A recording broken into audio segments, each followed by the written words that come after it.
আশ্চর্য। সম্মানিত উপস্থিতি, একটু আপনারা আমার দিকে চেয়ে থাকেন। এক, দুই, আজকে এই মঞ্চটা যদি ইসলামিক মঞ্চ না হতো, আজকে যদি এই সভাটা ইসলামিক সভা না হতো, যদি আজকে নদিয়া জেলার ওই লুচ্চা শফিক ছেলেটা আসতো, তাহলে আজকে এই মঞ্চটা ফাঁকা থাকতো না। ঠিক, হ্যাঁ, ফাঁকা থাকতো? ফাঁকা থাকতো না। যত যুবক ছেলেরা 17-18-20 বছরের ছেলেরা রাস্তাঘাটে ঘোরাঘুরি করছে, এরা সব ফার্স্ট কাতারে থাকতো, এরা কেউ পিছনে দাঁড়িয়ে থাকতো না। আজকে এটা মোহাম্মদ সাল্লাল্লাহু আলাইহি ওয়াসাল্লামের সভা, তো আজকে এখানে হাদিস কোরআনের আলোচনা হবে, তাই এরা মেলাতে ঘুরে, তাই এরা রাস্তাতে দাঁড়িয়ে থাকে, তাই এরা বাইরে দাঁড়িয়ে আছে।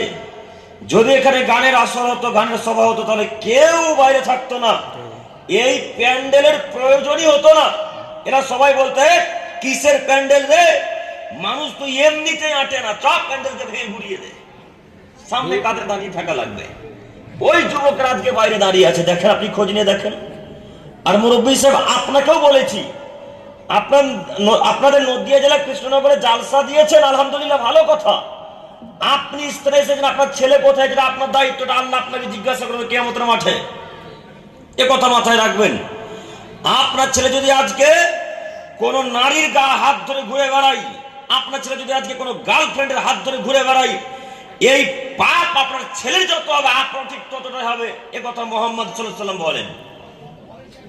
অতএব আপনাকে আমি অনুরোধ জানাচ্ছি, নীতি পরিবর্তন করেন। বাপ আপনি, প্রশ্ন আল্লাহ আপনাকে করবে, আমাকে নয়। গার্জেন আপনি, প্রশ্ন আল্লাহ আপনাকে করবে, আমাকে নয়। মুহাম্মদ সাল্লাল্লাহু আলাইহি ওয়াসাল্লাম বলেন, আলা কুল্লুকুম রাইন, পৃথিবীর মানুষ তোমরা মনে রেখো, প্রত্যেকটা মানুষ প্রত্যেকের জন্য দায়িত্বশীল। অকুল্লুকুম মাসউলুন আন রায়াতিহি, কিয়ামতের মাঠে আল্লাহ তাআলা প্রত্যেকটা দায়িত্বশীল ব্যক্তিকে কিয়ামতের মাঠে জিজ্ঞাসা করবেন। যে যে দায়িত্বে আছে তাকে আল্লাহ সেই দায়িত্ব সম্পর্কে জিজ্ঞাসা করবেন। বাপকে জিজ্ঞাসা করা হবে ছেলে মেয়ে সম্পর্কে, স্বামীকে জিজ্ঞাসা করা হবে স্ত্রী সম্পর্কে, মাকে জিজ্ঞাসা করা হবে ছেলে মেয়ে সম্পর্কে। যে যে দায়িত্বে আছেন প্রত্যেকটা দায়িত্বশীল ব্যক্তিকে আল্লাহ তাআলা কিয়ামতের মাঠে জিজ্ঞাসা করবেন। সেদিন যদি আল্লাহ জিজ্ঞাসা করে, ও মুরব্বী সাহেব, আপনার ছেলে মেলাতে ঘুরছিল, আপনি কি করছিলেন, এই প্রশ্নের উত্তর শ্রেণীর মানুষ দিতে পারবে?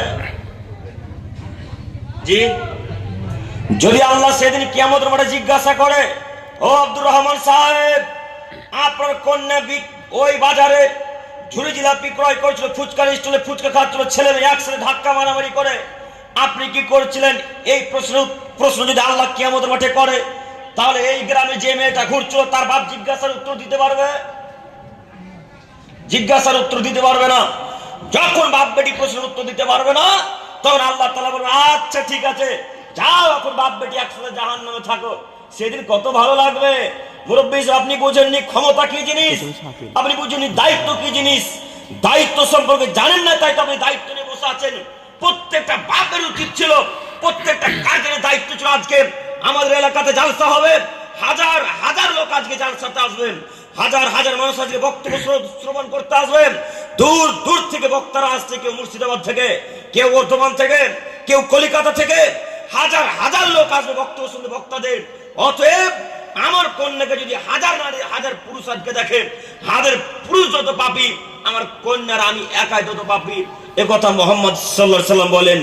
এখন সেনপুরের মানুষের কাছে একটাই আমার জিজ্ঞাসা, একজন হাত তুলে বলেন যে আমার কন্যা আজকে মেলাতে ঝুড়ি জিলাপি ফুচকা খাচ্ছিল, আমার মেয়েকে কেউ ধাক্কা মারে? হাত তুলে বলেন। পারবেন না?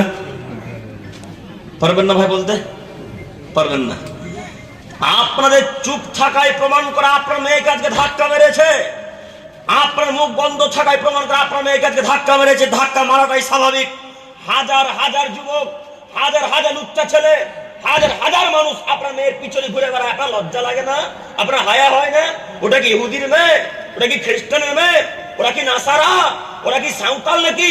আপনি মুসলমান বাচ্চা, মুসলমান, আপনি আল্লাহকে মান্যতা দেন, আপনি মুহাম্মদ সাল্লাল্লাহু আলাইহি ওয়াসাল্লামের কথা বিশ্বাস করেন, অথবা আপনার কোন বিনা বোরখায়, বিনা চাদরে, বিনা গায়ে মাথায় কাপড় দিয়ে আপনার মেয়ে চলাচল করতে পারে না।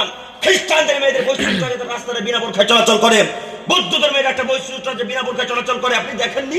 ইহুদিরা যখন রাস্তাঘাটে বের হয় তোর মাথার কাপড়কে ফেলে দেয়, বুক রন্নাকে ফেলে দিয়ে রাস্তাঘাটে চলাচল করে। আজকে সেনপুরের মেলাতে যার সাথে যত নারী ঘোরাঘুরি করছিল, এরা কি সবাই ওই ইসরায়েল থেকে ইহুদিদের কন্যারে এসেছিল? যে একটা ইসরায়েলের কন্যা এই মুর্শিদাবাদে, পশ্চিমবঙ্গে একটা ইসরায়েলের কন্যা আসবে না কেন? ইসরায়েলেরা মুসলমানদেরকে মানুষই মনে করে না, তাই তারা আসবে। আপনি জানেন না ইসরায়েল খ্রিস্টান নাসারারা ইহুদিরা মুসলিমদেরকে মানুষ মনে করে না, তাই তো আপনার দিনী ভাইকে গাঁজাতে কচু কাটা করে কাটছে, আপনি দেখেননি কেন? তাদের নীতিতে আপনার মেয়েকে চলতে দিলেন। তাই তো আপনার ভাইকে আজকে ফিলিস্তিনে কচু কাটা করে কাটছে, আপনি দেখতে পান না কেন? খ্রিস্টানদের নীতি গ্রহণ করলেন, কেন বৌদ্ধদের নীতি গ্রহণ করলেন আপনি, কেন আপনি ইহুদিদের নীতি গ্রহণ করলেন? আপনি জানেন না আল্লাহ তাআলা বললেন, ইয়া আইয়ুহাল্লাযীনা আমানু, হে পৃথিবীর ইমানদার মানব সম্প্রদায়, লা তাত্তাখিযুল ইয়াহুদা ওয়া নাসারা আউলিয়া, তোমরা ইহুদি এবং খ্রিস্টানকে বন্ধুরূপে গ্রহণ করো না। বাণী কার? আল্লাহর। কথা বলেন একটু আমার সাথে, আল্লাহ। বাণী কার? আল্লাহর। মহান আল্লাহ তাআলা বলেন, হে পৃথিবীর ইমানদার মানব সম্প্রদায়, তোমাদেরকে বলছি তোমরা শোনো, লা তাত্তাখিযুল ইয়াহুদা নাসারা আউলিয়া, তোমরা ইহুদি এবং খ্রিস্টানকে বন্ধুরূপে গ্রহণ করো না। কেন? বাদুহুম আউলিয়া বাদ, ইহুদি এবং খ্রিস্টান তারা আপসে বন্ধুত্ব রাখে। যদিও পেপার পত্রিকা, ইউটিউব, ফেসবুক, ইনস্টাগ্রাম, টুইটার আপনারা দেখতে পাচ্ছেন যে আমেরিকা মাঝে মাঝে ইসরায়েলের সাথে শত্রুতা করেছে, দেখতে পাননি ফেসবুকে? দেখেছেন তো? এগুলো সব উপর উপর আমাকে আপনাকে দেখার জন্য শত্রুতা করে, কিন্তু ভেতরে ভেতরে তাদের দোস্তি ঠিকই আছে। আল্লাহ বলছেন ইসরায়েলের সাথে, ইহুদিদের সাথে খ্রিস্টানদের কোনো শত্রুতা হবে না। যত মানুষ জানবে তাদের সাথে শত্রুতা ছিল, সব ভুল, মিথ্যা কথা, ডাহা নগদ মিথ্যা কথা। পশ্চিমকালে ইহুদি এবং খ্রিস্টান আপসে শত্রুতা রাখবে না, তারা আপসে বন্ধুত্ব রাখে। আপনার ছেলে কাপুরুষ, আপনি অশিক্ষিত মানুষ, তাই ইহুদিদের নীতি গ্রহণ করলেন। আপনার ছেলে কাপুরুষ, তাই ইহুদিদের নীতিকে গ্রহণ করেছে, খ্রিস্টানদের নীতিকে গ্রহণ করেছে। তার জ্বলন্ত প্রমাণ আপনার ছেলে। ওই যে কিছুদিন আগে মেসি এসেছিল, 150 কোটি টাকা দিয়ে ভারতের লোক মেসিকে নিয়ে এসেছে তার দেশ থেকে। 150 কোটি টাকা দিয়ে মেসিকে ভারতের লোক নিয়ে এসেছে। তার অধিকাংশ লোক কলকাতা যখন দেখতে যায় মেসিকে, তখন যারা দেখতে গেছিল তার অধিকাংশ লোক মুসলমানের বাচ্চা, মুসলমান। কথা বলে বুঝতে পারলেন না আপনারা? কথা বুঝতে পারছেন ভাই? আল্লাহ তাআলা বললেন তোমরা ইহুদিদের সাথে বন্ধুত্ব করো না। আল্লাহ বলেন খ্রিস্টানদের সাথে তোমরা সম্পর্ক রেখো না। আল্লাহর বাণী, আমার কি কথা? একটু কথা বলেন তো, কথাটা কি আমার? না, কথা তো আমার নয়, কথা কার? আল্লাহর। আল্লাহ। আল্লাহ বলেন, এই মুসলমান মানুষ শোনো, তোমরা কখনো ইহুদিদের সাথে সম্পর্ক রেখো না, খ্রিস্টানদের সাথে তোমরা সম্পর্ক রেখো না একটু। ওই যে ইহুদির বাচ্চাকে ভারতবর্ষের লোক 150 কোটি টাকা দিয়ে ভারতবর্ষ নিয়ে আসলো, যখন কলকাতা ইডেন গার্ডেনে মেসি এলো, তখন এই পশ্চিমবঙ্গের মুর্শিদাবাদের, নদিয়ার, কলকাতার হাজার হাজার মুসলমানের বাচ্চা এই মেসিকে দেখতে গিয়েছিল, যায়নি? যারা দেখতে গিয়েছিল হাজারে নয়, 96টা মানুষই মুসলমান। এই যুবক, এই তুমি শোনো, যদি মেসি তার দেশে জানতে পারে যে তোমাদেরকে ভারতের মানুষকে কুচি কটা করে কাটছে খ্রিস্টানের, তারা ওখানে হ্যাপি বার্থডে মানাবে।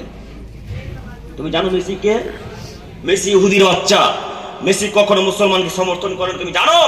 মেসির বাম হাত চোখ খেয়াল করে দেখো বাটা, মেসির বাম হাতে এখন পর্যন্ত চোখ ছাপা আছে, এখনই চোখ ছাপা আছে, দেখেন আপনারা? এ ভাই, আপনি মেসিকে চেনেন? এই ভাইকে বলছি, যুবক ভাইটাকে, মেসিকে চেনেন না? মেসির বাম হাত দেখেন চোখ ছাপা আছে, দেখেছেন কি? আপনারা সকলে বলেন তো, চোখটা কিসের প্রতীক? দাজ্জাল। কিসের? দাজ্জালের প্রতীক। তার মানে মেসি এখন থেকে দাজ্জালকে ওয়েলকাম জানায়, মেসি এখন থেকে দাজ্জালকে স্বাগতম জানায়। মেসি চায় যে দাজ্জাল আসবে, মুসলমানের বাচ্চাটাকে কচু কাটা করে কাটবে, চিড়ে ফেলে পারাপার করে দেবে, এটা মেসির আশা। আপনি কাপুরুষের বাচ্চা, কাপুরুষ মেসিকে সমর্থন করলেন। আপনি অশিক্ষিত বাচ্চা, অশিক্ষিত মেসিকে কলকাতা টিকিট কেটে দেখতে গেলেন। ছি ছি ছি ছি ছি ছি ছি, এরা মুসলমানের বাচ্চা না? আমরা এদেরকে মুসলমান দাবি করতে চাই না, এরা নামধারী মুসলিম, এরা শুধু নদীতে গরুর গোশত খাওয়া মুসলমান, এরা প্রকৃত মুসলমান নয়। প্রকৃত মুসলমানের বাচ্চা সেই মেসি যদি আসে তো মেসিকে ঘৃণা করে লাথি মেরে চলে আসবে, সেই প্রকৃত মুসলমান। আমি মুসলিম, আমার শরীর মুহাম্মাদের রক্ত বয়, আমার শরীরে সাহাবাইদের রক্ত বয়, আমার শরীর মুসলমানের রীতি বয়। আমি মেসিকে সম্মান করতে পারি না। আপনার ছেলে কাপুরুষ, আপনার ছেলে টাকা দিয়ে মেসিকে দেখতে গেছে, শুধু তাই মেসি হাফ প্যান্ট পরে ঘোরে, আপনার ছেলে নদীতে হাফ প্যান্ট পরে ঘোরে, দেখতে পান না? আর এখন শীতের সময়, তাই হয়তো আপনার ছেলে হাফ প্যান্ট পরে ঘোরে না। যখন গরমকাল চলে আসে তখন দেখতে পান আপনার ছেলে হাফ প্যান্ট পরে সেই নদীর আজার বাজার ঘুরে বেড়ায়। কথা মিলে না চাচা? না কথা মিলে তো? বলেন হাফ প্যান্ট পরে মোহাম্মদের নীতি না মেসির নীতি? বলেন হাফ প্যান্ট পরে মোহাম্মদ সাল্লাল্লাহু আলাইহি ওয়াসাল্লাম নীতি না ইহুদি খ্রিস্টানদের নীতি? যদি হাফ প্যান্ট পরা যুবকদের হাফ প্যান্ট পরা নীতি যদি মোহাম্মদের হয় তবে এরা জান্নাতে যাবে, আর এই নীতি যদি খ্রিস্টান ইহুদিদের হয় তাহলে এরা ইহুদিদের সাথে জাহান্নামে থাকবে। বড় যুবক হাফ প্যান্ট পরা কার নীতি? মোহাম্মদ সাল্লাল্লাহু আলাইহি ওয়াসাল্লাম না ইহুদি খ্রিস্টানদের? ইহুদি খ্রিস্টানের নীতি। অতএব তুমি সতর্ক সাবধানতা অবলম্বন করো। যদি ইহুদি খ্রিস্টান জাহান্নামে যায় তাহলে তুমি জাহান্নামে যাবে। আপনারা সকলে বলেন তো, ইহুদিরা জাহান্নামে যাবে না জান্নাতে? জাহান্নামে। জাহান্নামে যাবে, লা শাক্কা ফিহিন্না, এতে সন্দেহের কোনো অবকাশ নেই। শুধু কি তাই, মেসির মতো আপনার ছেলে চুলটা কেটেছে, মাথার টুপিটা খুলে দেখেন, এখন তার একদিকে চুল নাই।